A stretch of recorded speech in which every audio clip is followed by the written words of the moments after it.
연령에 관련된 질문이고요. 혹시 연세가 어떻게 되시나요? 50세 이상이신가요? 이렇게 여쭤볼 수 있습니다. 안녕하십니까. 전국의 물리치료사 선생님들 반갑습니다. 저는 여러분들의 마인드셋부터 디벨롭까지 책임지는 PT 도구입니다. 이번 시간에는 바셋 조인트에 대해서 알아보도록 하겠습니다. 후관절 증후군이라는 얘기를 하죠. 후관절 증후군에 대해서 알아볼 건데 그 전 시간에 디스크성 통증에 대해서 아직까지 잘 모르신다면 디스크성 통증을 먼저 공부하시고 후관절 증후군에 대해서 알아보는 시간을 가지셨으면 좋겠습니다. 후관절 구조 및 역할에 대해서 한번 보도록 하겠습니다. 섬유성 관절낭 형태를 취하고 있고요. 관절강에는 약 1에서 1.5mm의 활액이 있습니다. 척추의 움직임을 안정하는 역할도 하고요. 정상에서는 척추 하중의 25%만 담당하고 있습니다. 하지만 디스크 퇴행 시 우리 후관절에 가해지는 스트레스는 25%보다 더 높은 형태로 구성이 됩니다. 그러면 우리 바셋 조인트 환자분의 임상 양상에 대해서 한번 살펴보도록 하겠습니다. 첫 번째는 한쪽에 국소적인 통증이 있습니다. 두 번째는 무릎 밑으로 내려가지 않는 통증이 있고요. 세 번째는 신경학적 증상이 없습니다. 허리를 앞으로 굽히면 증상이 완화되는 특징이 있고요. 허리를 뒤로 그리고 같은 방향으로 옆으로 굽혔을 때 통증이 심해지는 경향성이 있습니다. 임상 양상은 이렇게 나타날 수 있지만 실제로 우리가 후관절 증후군 환자를 진단하기는 쉽지가 않습니다. 그래서 우리가 바셋 조인트 통증에 대해서 감별 진단 첫 번째는 환자분의 병력 청취에서부터 시작하도록 하겠습니다. 바셋 조인트에 대해서 여러 연구들이 아주 많이 나와 있습니다. 연구들이 아주 많이 나와 있고 연구 활동이 활발하게 이루어지고 있지만 실제적으로 논문에서 하는 결론들이 대부분 우리가 환자 인터뷰나 이학적 검사로는 알기 힘들다고 얘기를 합니다. 우리가 바셋 조인트의 문제를 알기 위해서 좀 더 정확한 거는 의사 선생님들이 하는 진단적 시술이 필요할 것 같습니다. 진단적 주사로 MBB라고 합니다.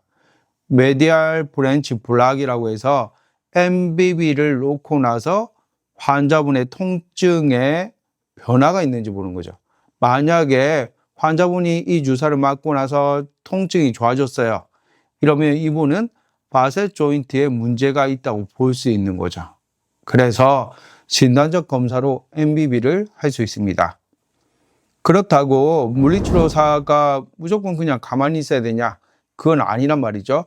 그래도 우리가 좀 더 높은 거를 한번 찾아서 인터뷰할 때 좀 더 높은 방향으로 방향성을 찾아서 환자분한테 질문을 해볼 수는 있을 것 같습니다. 그래서 그 질문에 대해서 하나씩 살펴보도록 하겠습니다. 자, 7개 중 4가지 이상에 대한 질문이 있고요. 5개 중 3개 이상에 대한 질문이 있습니다. 7개 중 4개 이상에 대한 질문은 50세 이상인지 여쭤보시고요. 걸으면 증상이 완화되는지, 앉아있으면 증상이 완화되는지, 부척추근 부위에 통증이 있는지, MSPQ 점수가 13점 이상인지, 신전 회전 검사 시 양성이 나타난지, 중심화 없는지 이런 것들을 물어볼 수 있습니다.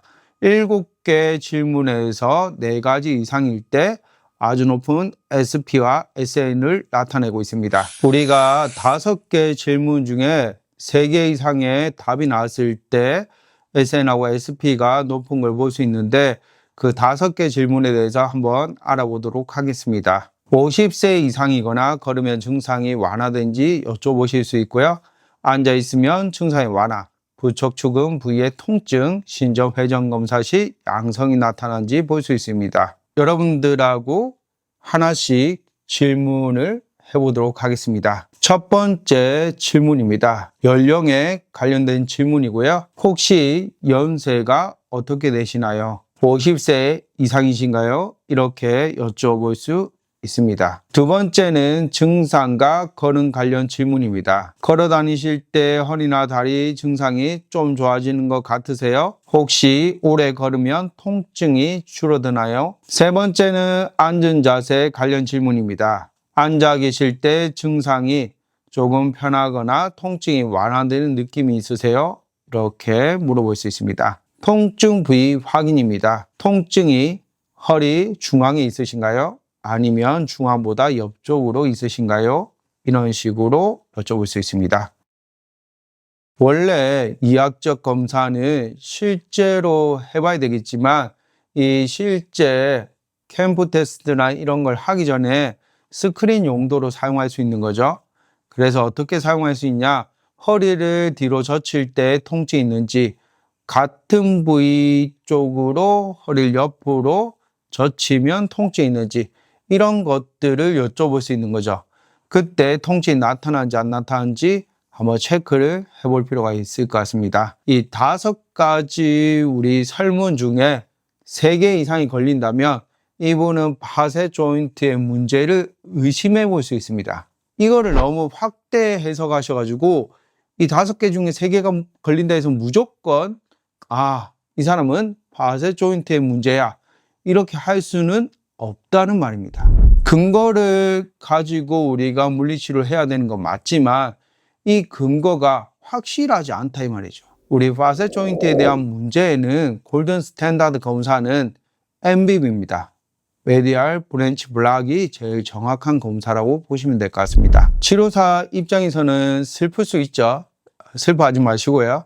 우리가 바셋의 문제, 디스코제니의 문제 이렇게 감별하고 엑서사이즈를 하는 것들은 실제적으로 우리가 용량을 더 증가시킨다, 여기에 포커스가 맞춰져 있기 때문에 너무 슬퍼하실 필요는 없을 것 같습니다. 그래서 바셋 조인트에 대해서 간단하게 5가지 질문을 한번 해봤습니다. 이 5가지 질문을 꼭 머릿속에 가지고 가셨으면 좋겠습니다. 아주 간단하죠? 우리가 걸을 때 통증이 있는지, 나이가 어떻게 되는지, 그리고 통증이 한 곳에 있는지, 중앙에 있는지, 외측에 있는지, 이런 것들을 물어보라고 얘기를 하고 있습니다.